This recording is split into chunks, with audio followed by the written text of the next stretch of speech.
Welcome to That Entrepreneur Life, a podcast about entrepreneurship that takes you from idea to launch and beyond. Each week, your hosts, Andrew Lees and Clint McPherson, discuss different business topics aimed at adding value to any entrepreneur's journey.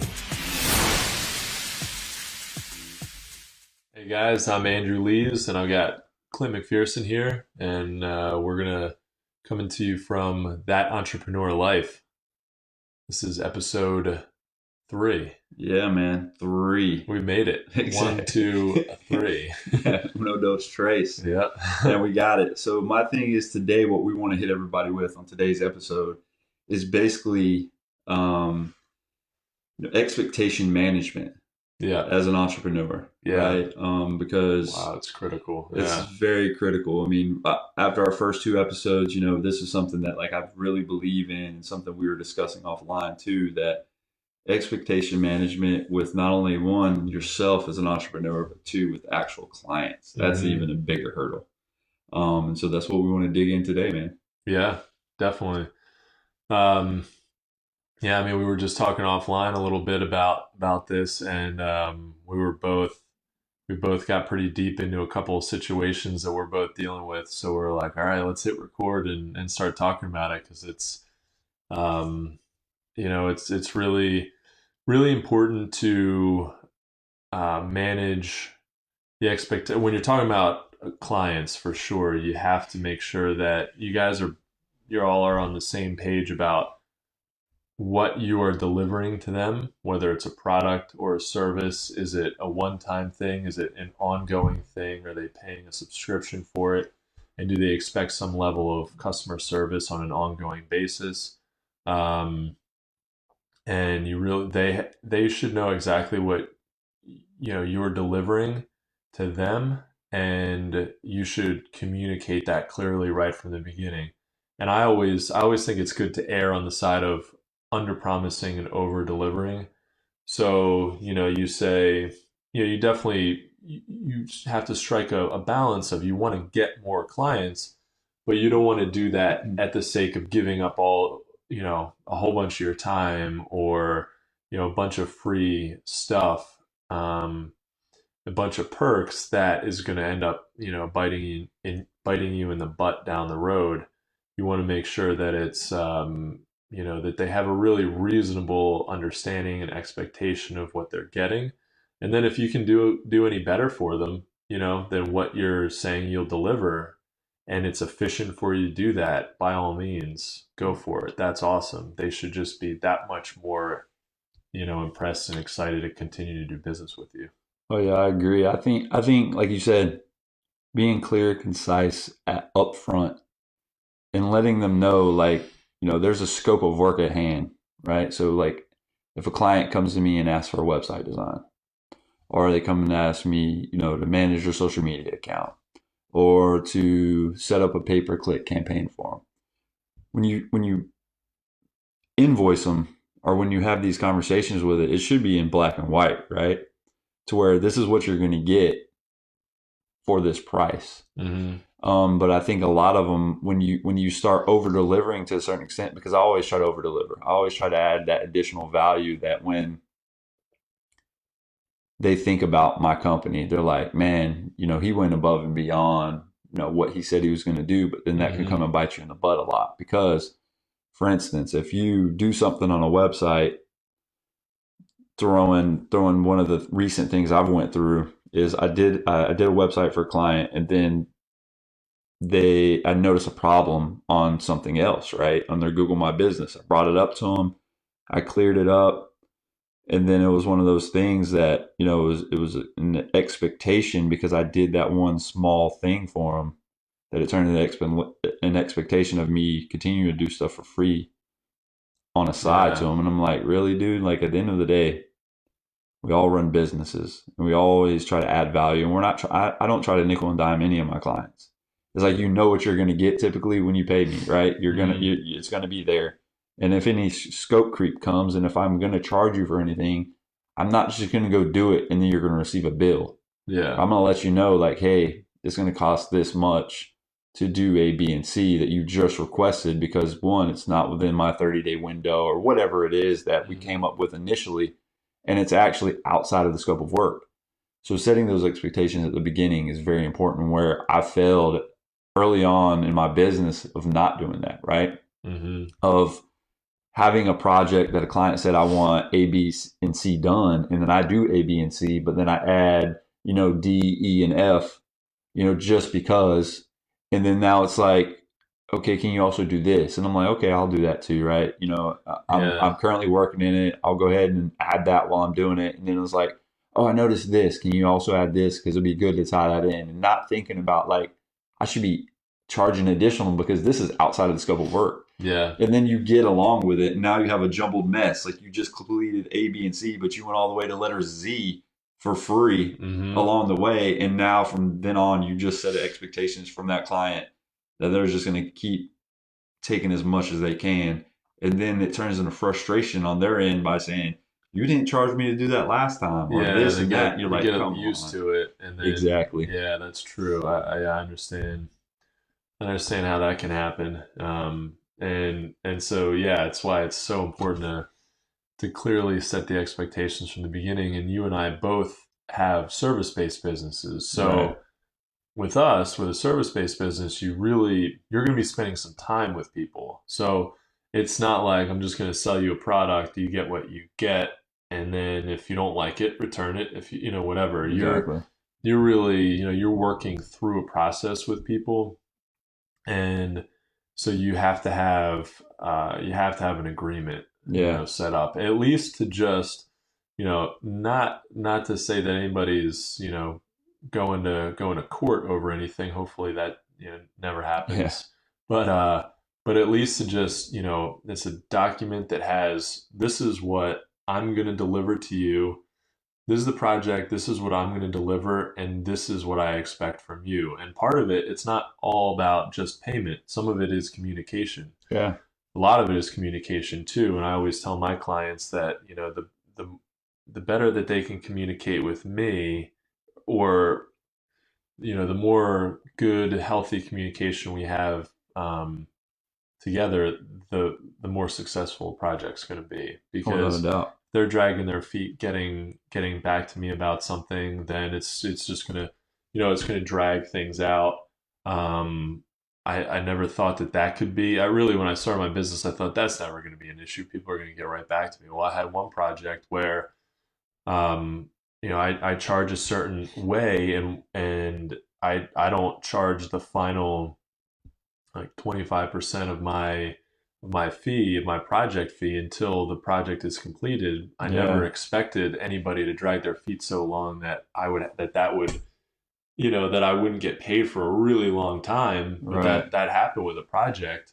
And it's, it's really painful because I tried to, push the project along as fast as I could, as efficiently as I could.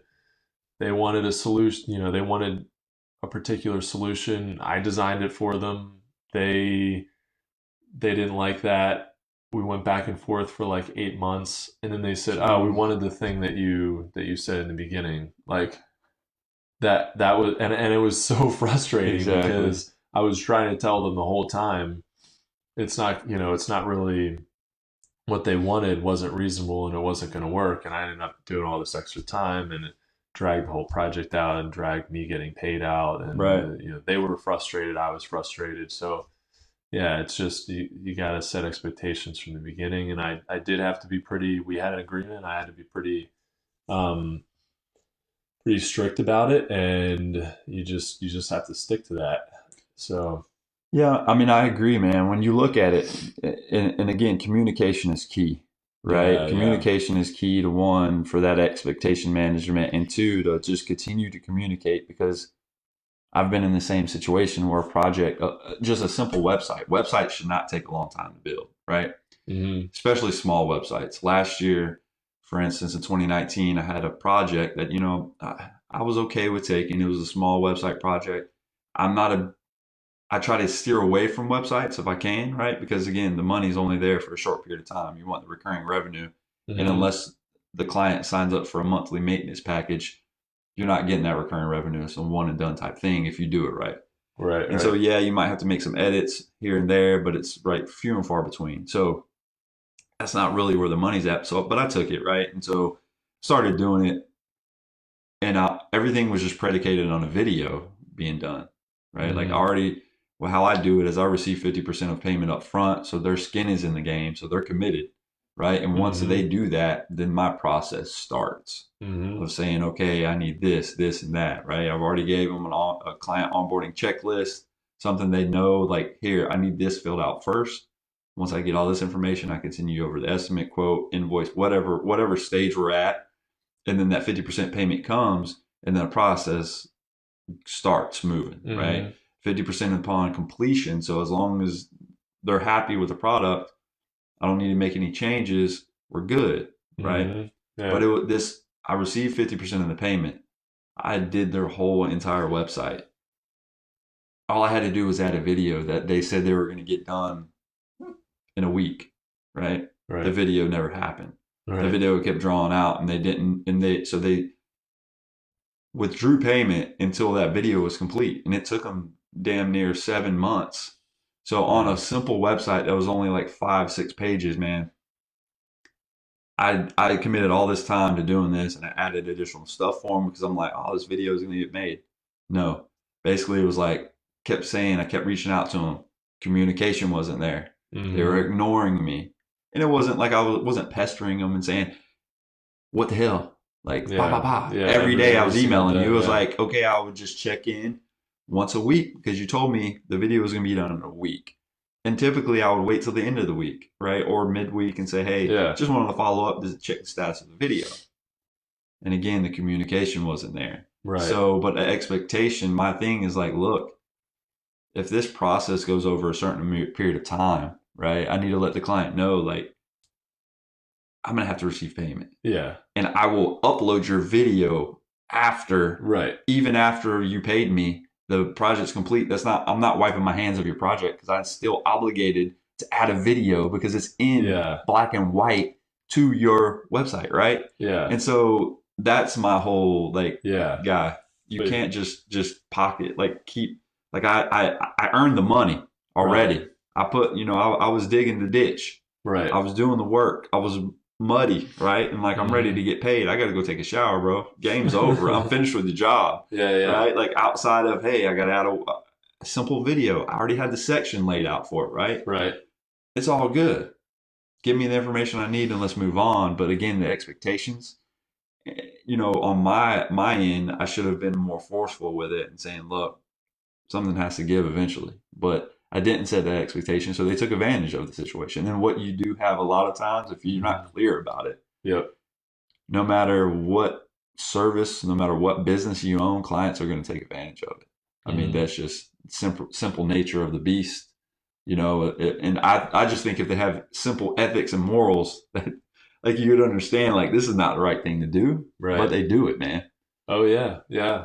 If they can, they will. Yeah. And I mean, that's a tricky situation because you've already done the work. So you definitely need to get compensated for that. Right. And if it takes them, a while to finish up whatever they needed, then that's okay. But it's so important that your customers know what they're getting, know what know what the process is, and the expectations. I think we talked about communication. I think expectations go hand in hand with communication. So if you're communicating what those expectations are in the beginning, that's huge. And as you go, if you have really good communication with your customer, everything's should go pretty smooth, and but definitely having like a nonverbal agreement and understanding is definitely very important. I mean, I have an agreement with my projects, and every I don't know, every 5 to 10 projects, I probably add something to it because I'm like, oh, I didn't even think that could happen. Yeah. You know, because it just did. it just did. And it's, you know, and I just add that in just to be super clear, you know, like let's make sure we're all on the same page and we both sign it and they know what they're getting themselves into.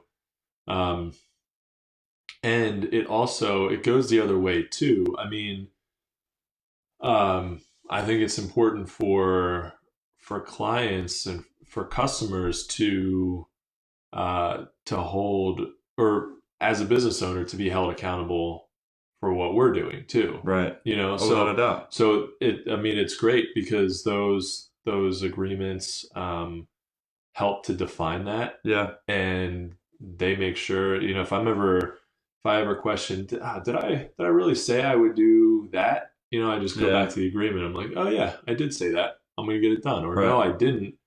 I can definitely do it. But now I have to go back and say, hey, that was, you know, that was out of scope. I can definitely do it, but I'll just have to bill that as a separate task. And it's no problem. I just wanted to let you know. So, yeah.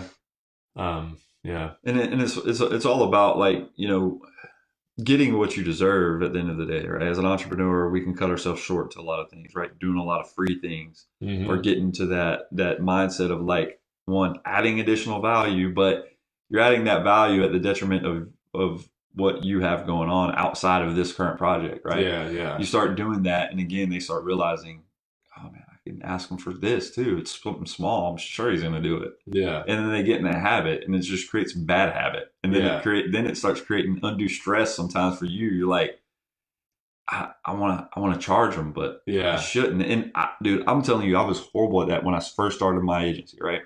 I get in, I just wanted to work for somebody. Like, I just wanted my first client. Right. And then it was like, okay, I got my first client, but then I was like, okay, I need 5 more. That was easy.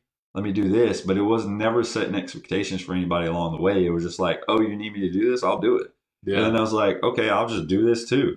You're paying me set amount. I'll just throw this in and do it. But it was like, realistically, you know, my wife's like, oh, so what are you doing? We sat down one time. She said, what are you doing for A, B, and C, you know, my clients, right? Yeah. And I'm like, okay, I'm doing this and this. She's like, what are you charging them? I was like, I'm just charging them a flat fee of this, right? Which didn't make any sense. Yeah. But to me, because I had a client, you know, I'm saying, like, dude, I'm cruising on my ship now. Like, dude, we're about to take it to the promised land. Like, we've arrived, right? And you're like, no, you have. My wife looked at me like, what the hell are you doing? Like, you got to break it out, you know. And if this is going to take you so long to do it, think about it. I'm huge. I don't like the hourly thing, man. You know, because it's like, I like to know a client's budget just for a simple fact that it helps me paint a picture, right? Like, when I put a digital marketing package together and you need me to do something specific, I'm not always going to tap out your budget, right? If you say I have $5,000 to do this, to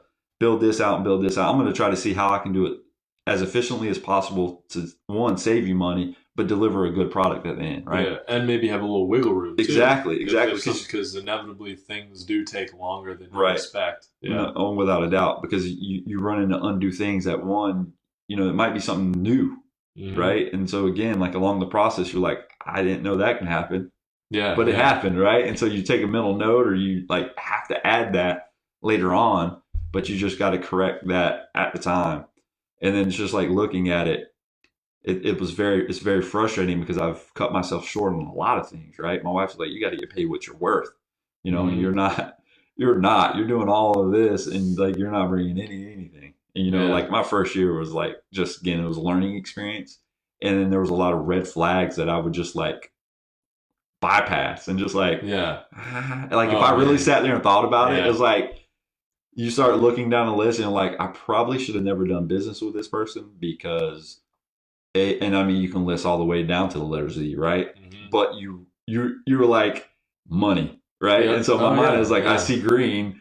I don't care about all the red that, you know, I'm potentially going to run into. And then you get into it and it's a living nightmare. Yeah. And I mean, I fought that battle with a customer one time, and it was just like, it really became almost unhealthy because I was like, every day I was thinking about it, and it was like stressing about it. And I'm like, what the hell? I just created a monster, right? And then it's like, how do you get out of that? You know, but one, I take 100% responsibility for what I had control over now, right? Like I look back on it and I have to take 100% responsibility for me screwing that up because I created that atmosphere, right?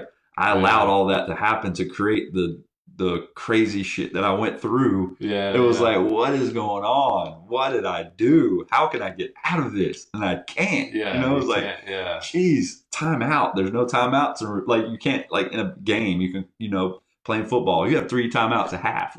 You can call timeout and like reset. Yeah. There was no timeouts I can call, right? It was just trying to figure out how to get around this, you know, again, I was sleeping in a bed that I made.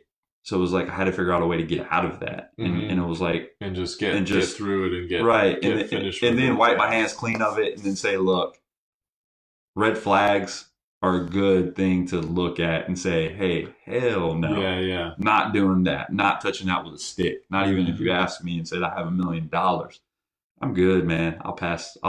Too many red flags for me to even want to be involved with. So. Yeah. Oh, definitely. The red flags are very important to take note of and to pay attention to. Yes. Because in the beginning you're just kind of like, whatever, I just need business, and there is some of that. You know, there's definitely probably going to take some business in the beginning, and this is strictly talking about a service-based business. Going to be taking on some business in the beginning where it might not be ideal. But you got to get started somewhere, and you'll learn, you know, like the thing that you thought might not have been so ideal is fine, and it's not a big deal. But like you definitely, when you see the red flags, you have to learn to identify them and learn to you know, the best you can, not take those projects, not take that work, because it's going to distract you from the core of your business, from the things that you do really well. And the things that you do efficiently. I mean, I've had clients where, from you know, doing product development for them, it was effortless. It was like, wow, I can't believe that happened almost. You know, like I believe in my ability to develop products, but I was, you know, we got to the end of it, everything, you know, payment was perfect, customers' expectations were perfect. We needed to change a couple things, but no big deal. And we did that. And, you know, the customer understood the process.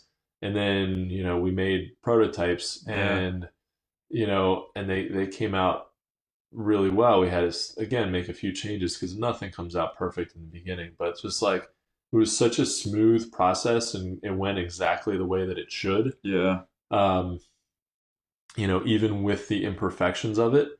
And then there's, you know, and then that's amazing. And those are the clients that you just want. You're like, that's the ideal customer.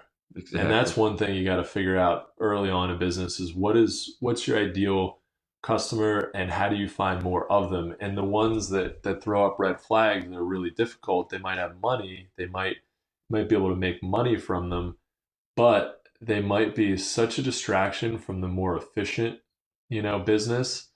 That's the name of the game. You wanna grow and scale. It's got to be efficient. You know, it can't be.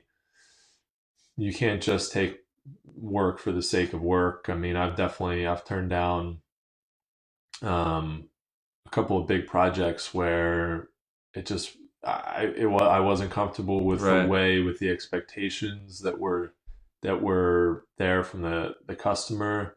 And, you know, I wasn't sure if what needed to be designed could be how easy it was going to be to design. And he was kind of like, no, let's just do it. It'll be fine. Cool. But then what happens if it's not? And I don't know if I want to be at that point with some, I don't want to be at that point with some people, because some people, you know, get there and they're like, you know, they handle it really well, and then other people just freak out. And you know, and so it's not good for anybody. Then it's not good. So it's really important to see those red flags for sure. Yeah, man. And I knew, like, again, it's something, right? Like I've been more cognizant of over the last several years since that time, right? Because it's something you start paying attention. You get burned, or those red flags burn you one time. You're like, nah, bro. Like, I don't even care. Like, I'm not even touching that. Like, not coming near it. So it's like you have to, again, try to find that ideal customer, but you also have to know what questions to ask, right? Yeah. Really try to, like, okay, spend a little bit of time with them, get to know what their, vision is, what they want, what are they trying to achieve from this, and see if that vision aligns with you, because not everybody you come across just because they have money is somebody that you're going to want to work with. Yeah. And somebody that, if they're going to slow your progress from going to where you want to go, then you got to look at it. And sometimes it's better to just say, just not the right fit. I mean, and there's a lot of customers out there that I look at and I've turned away recently to where it's just like, doesn't excite me, right? It's not the right fit. And I could go down that rabbit hole with you and, get some money from you, but then it's just, I don't think it's going to do any of us any good at the end of the day, because one, I'm not excited about it.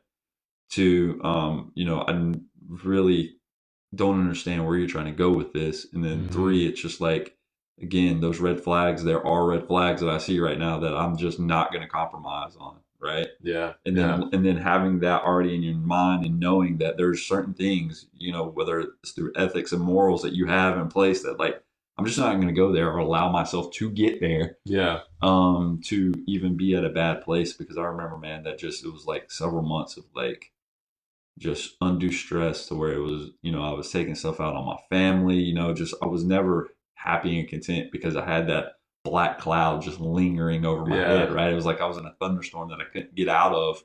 Yeah. And I'm just like, when is this nightmare going to stop? And luckily it just went away on its own, but because I basically stopped focusing on it, right? Yeah. And I think when the more you allow yourself to get consumed over things, again, that you don't have control over, again, I created it. But it's like, once I stopped focusing solely on that and I stopped like talking about it, and this is like the first time I'm talking about it since like a few years now, but it's something that I allowed myself to stop thinking about. And once you do that, like the weight was lifted off of me. I didn't feel like I have a gorilla on my back anymore, or like a fat midget or whatever, something like that. But it's one of those things.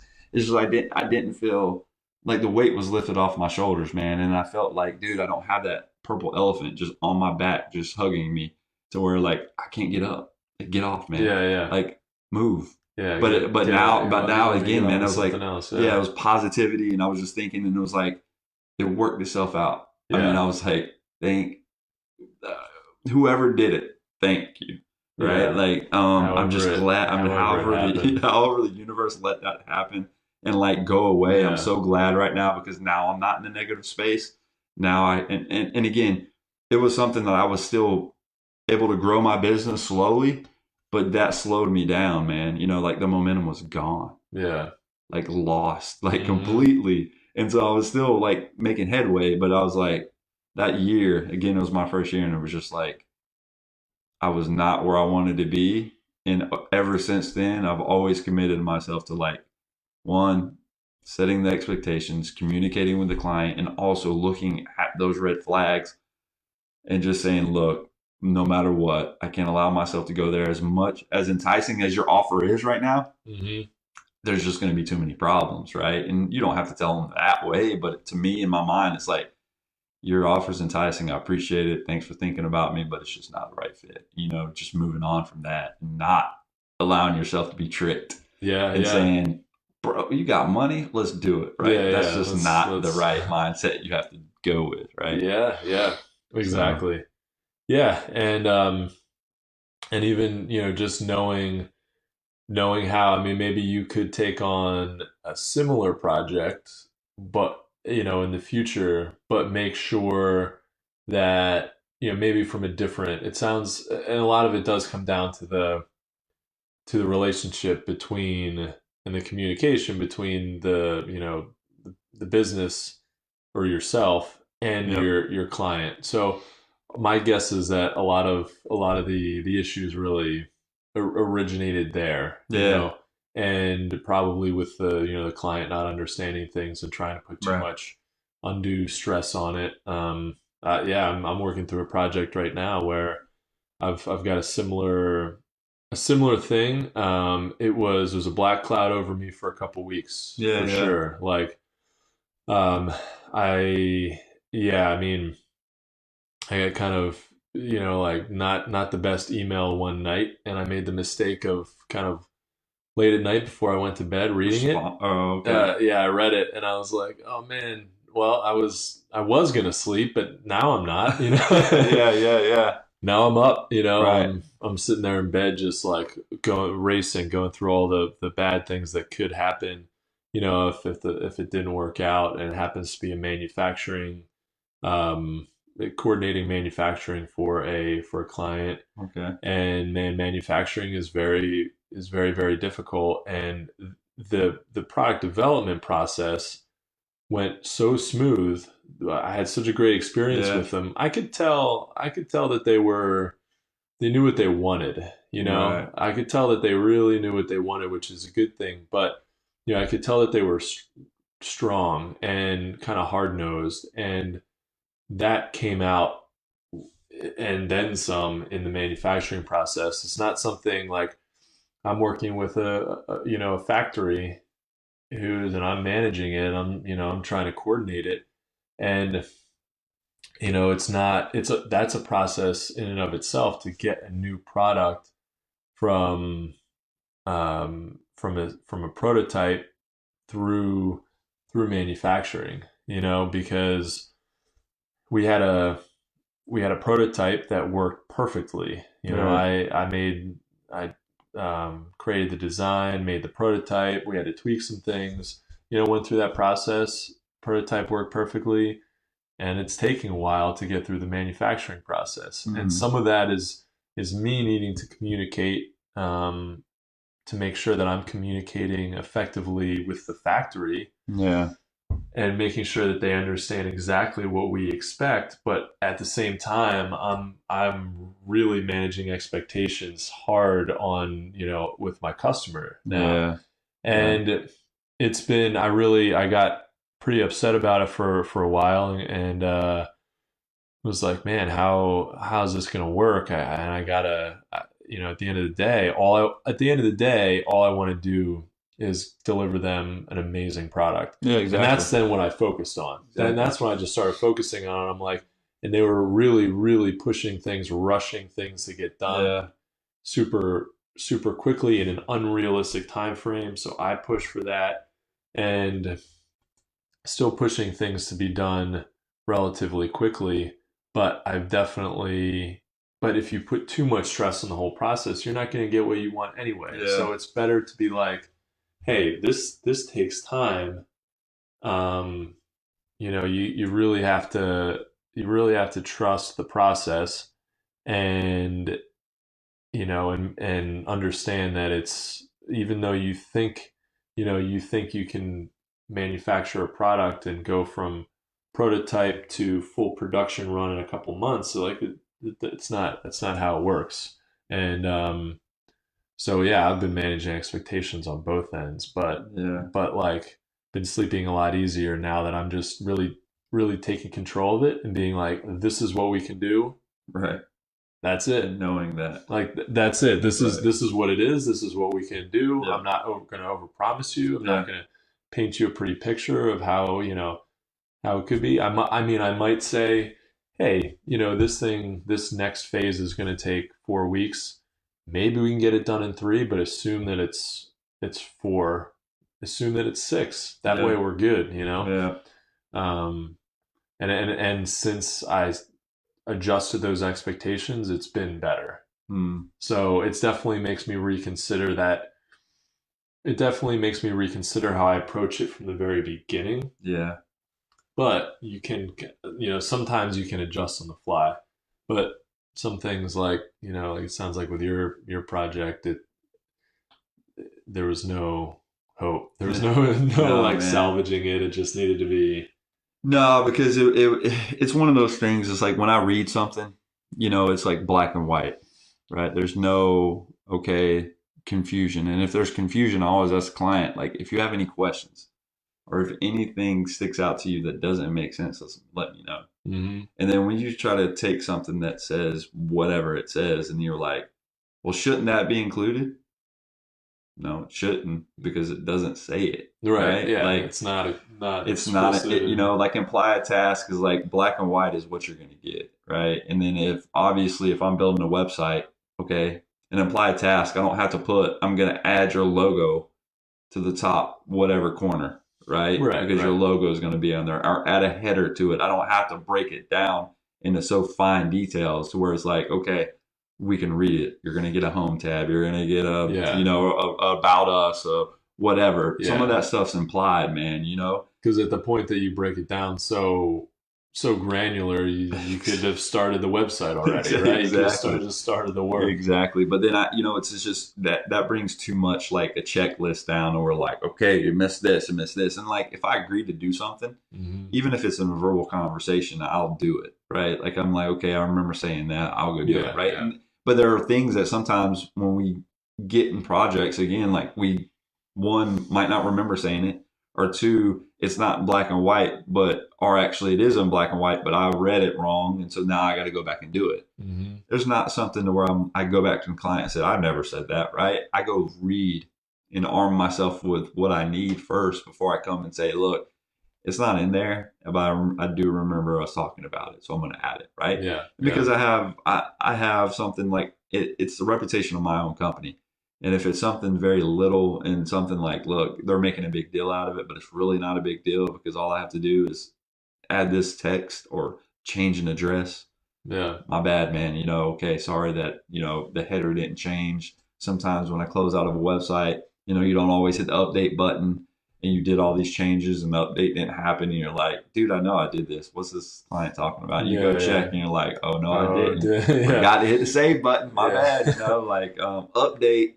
But it's just one of those things, man, is there was things that, just from the beginning, right? And there's just like, there was no understanding from the other side.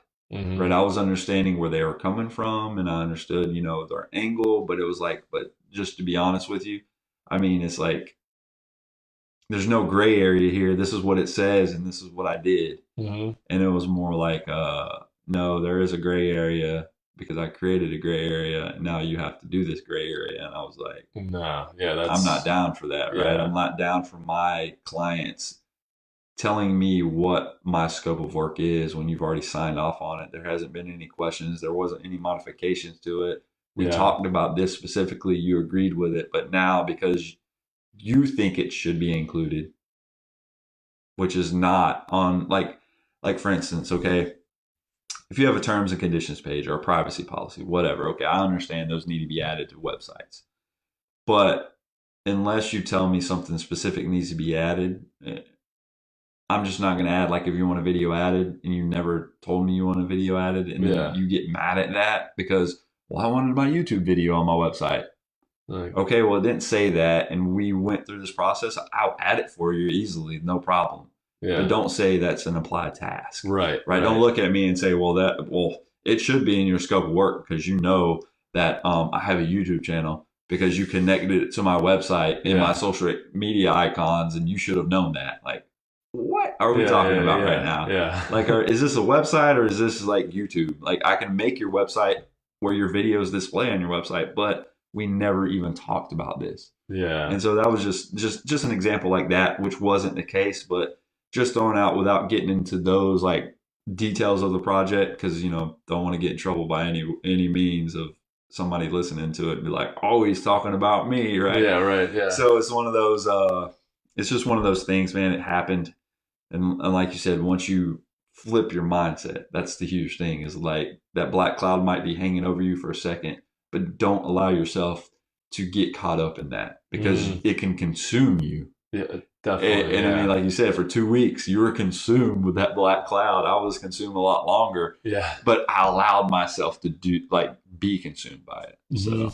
Right. At the end of the day, you kind of allow yourself to be, you really, if you're constantly focused on, hey, I'm just going to deliver the best product or service I possibly can, then, you're good. If you kind of let that, and that's your value, and you let that guide everything, you're going to be fine. The customer's going to be fine. You're at least going to get to a point where you're like, hey, I I delivered as much as you wanted, or as much as we agreed upon.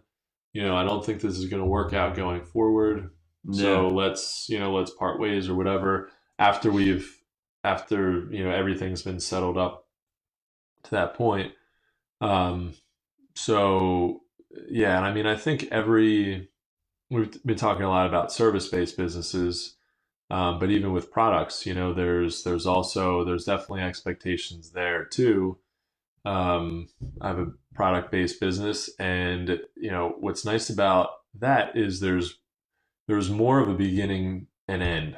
Like with most things, there's a beginning, middle, and end. With subscription-based things, it's kind of like a beginning and a never-ending end. Just recurring. Yeah, just recurring, but you're getting paid on a recurring basis, so you're okay with doing recurring work.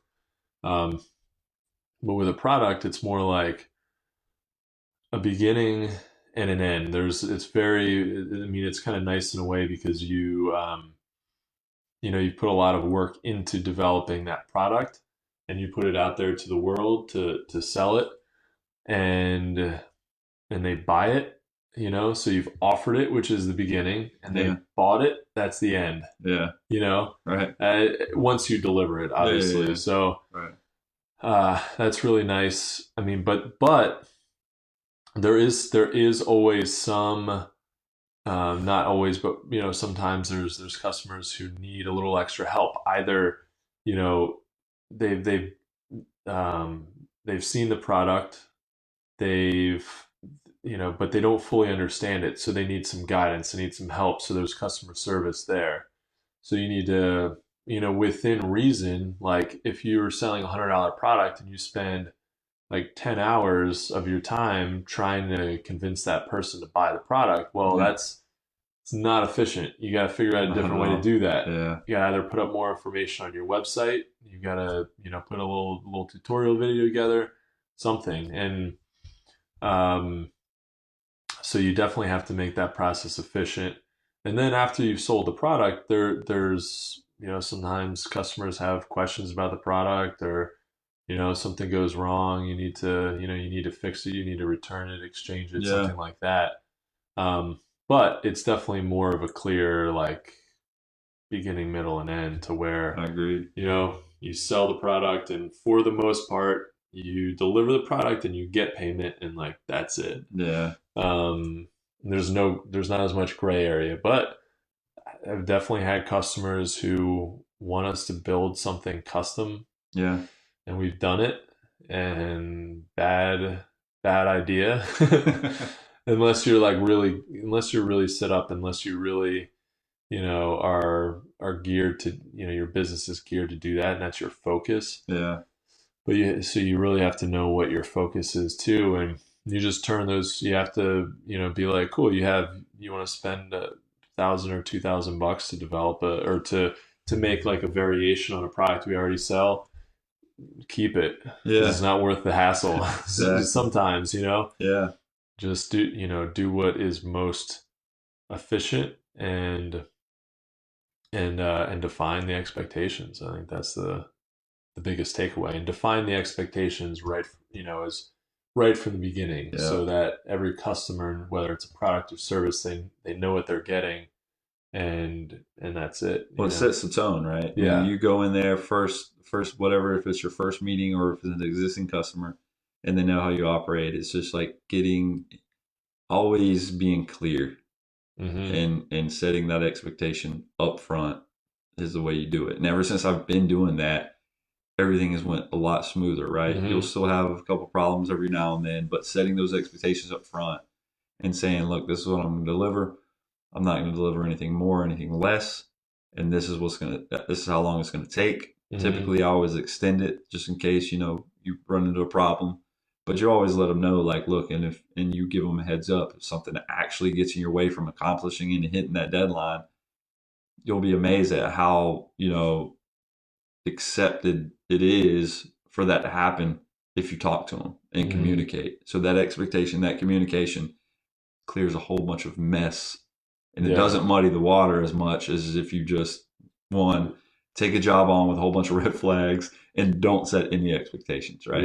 Yeah, that's way worse, definitely. Because in the beginning, most people are, you might be afraid to tell them something that you think, might deter them from doing business with you or whatever.